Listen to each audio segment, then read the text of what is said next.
Okay, in this video, I'm going to make some assumptions about our revenue and expenses, just that will stay consistent across each tax option that I'll show you in the future videos so that you can really compare them pretty easily.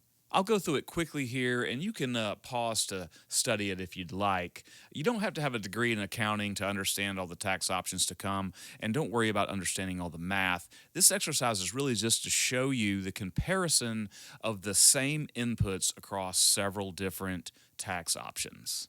Okay, the first assumption I'll make here is that a moderately successful musician might have an average of 3.5 gigs per week. And I use that number because that's how many gigs a week I had when I was in grad school for entrepreneurship. And next, you might say that you make about $200 per gig, and then assume that maybe you make about $40 per gig in tips.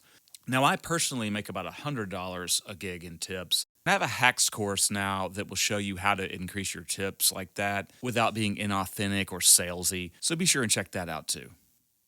And here I'll say the average time spent per gig might be 4 hours, and maybe that includes the load in and load out, and plus, obviously the gig. Our use for that will become more relevant in a couple videos.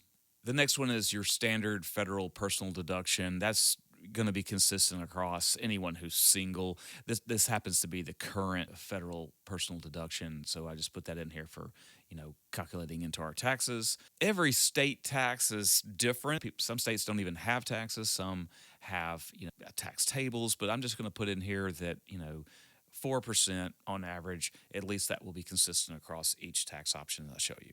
Currently, the IRS standard mileage reimbursement rate is a little over 58 cents per mile. That will come into play in some of the deductions we'll have. And I'm going to say that the average miles to and from a gig are 14 miles cumulatively. All these things can be changed, but I'm going to keep them consistent. I'll say here that our home office space might end up being around 300 square feet. That's for, storing our stuff, practicing. We might have a little home studio set up so that we can, work from it and mix music or do really anything. So I'll say that we're using 300 square feet. Now, the current allowance per square foot is $5 a square foot. So, that I'm putting that in there.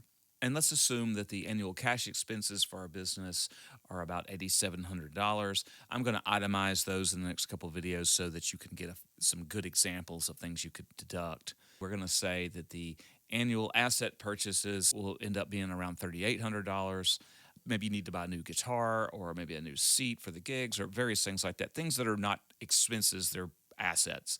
And then in the next few videos, I'll show you how those assets can create a deduction as well. Okay, the next video is going to show you how a typical musician would handle their taxes, which is to say they put hardly any effort into it at all. And I think we need to look at it that way in case you are the type of person who really doesn't put a lot of effort into your taxes. So we'll be able to see what kind of tax bill this assumption sheet here would produce for you.